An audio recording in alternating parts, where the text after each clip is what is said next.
अनंत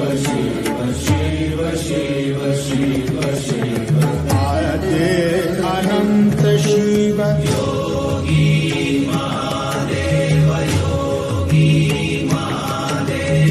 नमस्कार। आज हम शेयर मार्केट के विषय पर चर्चा करेंगे और मैं आपको बताऊंगा कि कौन कौन से जो स्टॉक्स हैं वो इन फ्यूचर अपनी सभी सीमाएं तोड़कर, और ऐसे भी कह सकता हूं कि वो स्टॉक्स अपनी बेहतरीन परफॉर्मेंस दे सकते हैं। लेकिन यहाँ पे मैं स्टॉक्स का नाम नहीं बताऊंगा क्योंकि आपको वहाँ पे अपना खुद का थोड़ा रिसर्च करना पड़ेगा। लेकिन मैं यहाँ वो चीज़ें ज़रूर कह सकता हूँ कि जो चीज़ें अपने जो 30 सालों में नहीं चली तो वो आज कैसे चलेगी। हाँ, तो वो वही चीज़ के बारे में आज मैं वीडियो में आगे जाके बताऊंगा। तो सर्वप्रथम हम जानेंगे कि 2020 में जो इकोनॉमी की जो इतनी वर्स्ट कंडीशन हुई है उसका जो कारण क्या है। कि सर्वप्रथम हम बात करेंगे कि जो इकोनॉमी है वो गुरु के अंडर में आती है। और गुरु क्या है कि गुरु जो इकोनॉमी का कारक ग्रह कहा गया है ज्योतिष शास्त्र में, कि जो गुरु के पास है सभी धन और धन संबंधित और सामाजिक सभी चीजों के कारक गुरु ग्रह को कहा गया है। तो गुरु ग्रह की जो मकर राशि में नीच की स्थिति होने की वजह से, सिर्फ और सिर्फ वही स्थिति होने की वजह से यहाँ पे इकोनॉमी की पूरी हालत सिर्फ इंडिया में नहीं लागू होती है। ये ज्योतिष शास्त्र वो जो हमारे ऋषि मुनियों ने हमें जो भेंट दी है तो वो सिर्फ कोई एक देश के लिए नहीं है। वसुधैव कुटुंबकम सिर्फ ऐसे नहीं कहते हम, क्योंकि ये चीज़ें पूरे विश्व को लागू होती है। इसीलिए हम कहते हैं कि गुरु की स्थिति जब भी सुधरेगी। तो गुरु की स्थिति सर्वप्रथम मैं यहाँ पे बताऊंगा कि गुरु है जो 6 अप्रैल 2021 को अपनी नीच की राशि छोड़कर, मकर राशि छोड़कर कुंभ राशि की ओर प्रस्थान करेंगे। और कुंभ राशि वो भी शनि की राशि है, लेकिन जो कुंभ राशि में स्थित होने की वजह से उनकी दृष्टियां सर्वप्रथम मिथुन राशि, अपनी पंचमी दृष्टि से मिथुन राशि की ओर, अपनी सप्तमी दृष्टि से सिंह राशि की ओर और अपनी नवमी दृष्टि से तुला राशि की ओर प्रस्थान करेंगे। और तो ऐसा भी कह सकते हैं कि इन 3 राशियों को गुरु की जो पॉजिटिविटी है वो उसका लाभ मिल सकता है। तो वो कौन से स्टॉक्स है और वो कौन कौन सी ऐसे फील्ड है जो गुरु हील करेगा अप्रैल के बाद हम कह सकते हैं। तो सर्वप्रथम मैं बताऊंगा कि यहाँ अपनी पांचवी दृष्टि से मिथुन राशि पर जो दृष्टि करता है उससे क्या लाभान्वित होगा। तो सर्वप्रथम जो पांचवी दृष्टि से जो काल पुरुष की कुंडली में तीसरा हाउस है, तीसरा हाउस क्या है तो तीसरा हाउस है ट्रैवल्स और शॉर्ट ट्रैवल्स हम खास कह सकते हैं। शॉर्ट ट्रैवल्स और छोटे भाई और वो जो डेयरिंग का हाउस है वो भी कह सकते हैं। वैसे तो शनि स्वगृही है ही।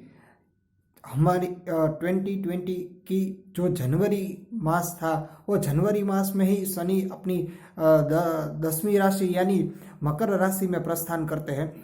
उसी वजह से एक चीज़ तो यहाँ श्योर शॉट है कि जो गवर्नमेंट सेक्टर था, जो पब्लिक सेक्टर कह सकते हैं हम, PSU, वो जो PSU की जो हालत है वो बेहतरीन हो जाएगी अगले 5 सालों में। ये बात 101% श्योर है, क्योंकि शनि जो कारक है वो उसका ही तो कारक है शनि महाराज। जो पब्लिक सेक्टर है, जो चीज़ें हम कह सकते हैं कि गरीब लोगों के लिए अच्छी हो, जो चीज़ें मध्यम वर्ग के लिए अच्छी हो, और वही सभी चीज़ें शनि के अंडर में आती है। तो यहाँ पे सिर्फ गुरु नीच की राशि के होने की वजह से ये हमको इम्पैक्ट नहीं देखने में आया है। लेकिन जब भी 6 अप्रैल को मैंने आपको बताया कि 6 अप्रैल को ट्रांजिट होगा गुरु महाराज का, और वो जो ट्रांजिट होने से हमको शनि एवं गुरु की पॉजिटिव वाइब्स है, वो जो पॉजिटिव वाइब्स है मैं आपको बताऊंगा कौन कौन से स्टॉक्स है, कौन कौन से सेक्टर्स है, वहाँ पे इनकी पॉजिटिव वाइब्स वहाँ पे वृद्धि करेगी और उन सेक्टर में बहुत बढ़िया परफॉर्मेंस आपको देखने मिलेंगे। तो सर्वप्रथम हम कहेंगे कि पंचमी पंचमी दृष्टि से वह पंचमी दृष्टि से वो जो तीसरे हाउस की ओर गुरु महाराज देखते हैं, तो सभी आप देख सकते हैं कि लॉकडाउन में जो रेलवेज थी वो क्लोज थी। तो जो रेलवेज क्लोज होने से, और जब भी लॉकडाउन हुआ तो अभी शॉर्ट ट्रैवल में बहुत ही दिक्कतें आई, लेकिन गुरु का ट्रांजिट जब होगा तो सभी ट्रैवल्स और ट्रैवल एजेंसियां की और सभी ट्रैवल एजेंसी के आसपास के सभी स्टॉक्स में आप इन्वेस्टमेंट कर सकते हैं, क्योंकि उनमें आपको वृद्धि देखने को मिलेगी 100%। उसके बाद मैं आता हूँ कि जो गुरु की पंचम दृष्टि तीसरे हाउस की ओर और गुरु की सप्तम दृष्टि सिंह राशि में होगी। और सिंह राशि क्या है कि काल पुरुष का पंचम हाउस में स्थित है।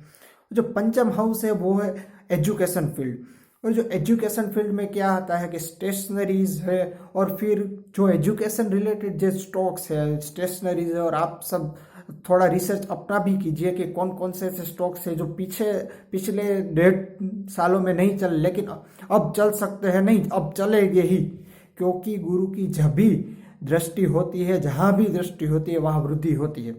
उसकी वजह से वो चीज़ें अपने अच्छे रिजल्ट देती है।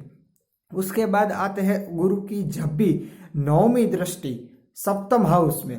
हाँ, जो सप्तम हाउस है वो क्या है, हाउस ऑफ पार्टनरशिप उसे कहते हैं। House of partnership which means what, कोई भी सहकारी फील्ड, सहकारी यहाँ पे आप कह सकते हैं बैंक्स हो, सहकारी वो जो कोऑपरेटिव्स बैंक्स और कोऑपरेटिव्स जो भी फील्ड है, आप डेयरी भी कह सकते हैं, कोऑपरेटिव डेयरीज, वो सभी स्टॉक्स चलेंगे, क्योंकि यहाँ पे पार्टनरशिप का हाउस बहुत ही बढ़िया होगा। यहाँ पे मैं एक बात नोट कर लीजिए आप, क्या कि शनि महाराज है वो भी अपनी 10वीं दृष्टि से सप्तम हाउस की ओर, हाउस ऑफ पार्टनरशिप जो कह रहा हूं मैं, वहां पे देख रहे हैं। तो वहां पे आपको वो जो तीसरा हाउस यानी पार्टनरशिप और जो ट्रांसपोर्ट और मैं बता रहा था कि स्टेशनरी, वो दो सेक्टर जैसे यहाँ पे हाउस ऑफ पार्टनरशिप में इतने बढ़िया रिजल्ट नहीं मिलेंगे, क्योंकि वहाँ पे शनि महाराज की ऑलरेडी दृष्टि है। जहाँ पे शनि महाराज की दृष्टि होती है वहाँ पे ज़्यादातर ग्रोथ इतना नहीं देखने में आता है, क्योंकि जहाँ पे भी शनि महाराज की दृष्टि होती है वहाँ सब सिकुड़न ऐसा शब्द यूज करते हैं यहाँ पे। तो लेकिन फिर भी ये जो पार्टनरशिप है ये भी बेहतर होगी। और मैरिजेस का भी ये हाउस है सप्तम, तो मैरिजेस में जो चीज़ें इस्तेमाल होती है उन चीज़ों के बारे में थोड़ा सोचिए, और उस फील्ड में थोड़ा थोड़ा आप इन्वेस्टमेंट कीजिए तो बहुत अच्छा फायदा हो सकता है। और इसके बाद हम आते हैं, शनि स्वगृह ही रहेगा 5 साल। और जो 5 साल में पीएसयू है, जो पब्लिक सेक्टर यूनिट्स में खास करके सर्वप्रथम यहाँ पे नोट करना है तो कर लीजिए, coal then natural gases then oils, ये जो 3 सेक्टर है, और वुडन इंडस्ट्रीज 4, और 5वां जो चर्म से संबंधित जो छोटे मोटे उद्योग है, जूता बनाना और पाकिट, वो सभी चीज़ें चर्म इंडस्ट्री के अंडर आती है। तो वो सभी स्टॉक्स में आप अपना पहला थोड़ा रिसर्च कीजिए कि कौन कौन सी ऐसी कंपनी है। मैं यहाँ पे आपको कंपनी नहीं बता रहा हूँ, मैं सिर्फ यहाँ पे सेक्टर बता रहा हूँ जो अपने अगले 5 साल में अच्छा परफॉर्मेंस दे सकते हैं।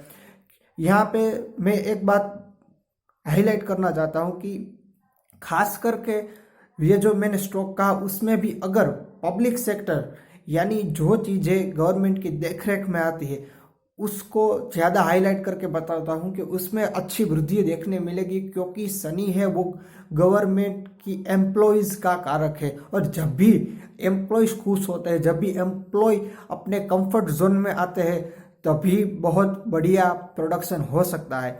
और ऐसा भी कह सकते हो कि उनके जो कंफर्टेबल एरिया है उसमें काम करने से जो वो सेक्टर है वो अपनी वृद्धि करेगा।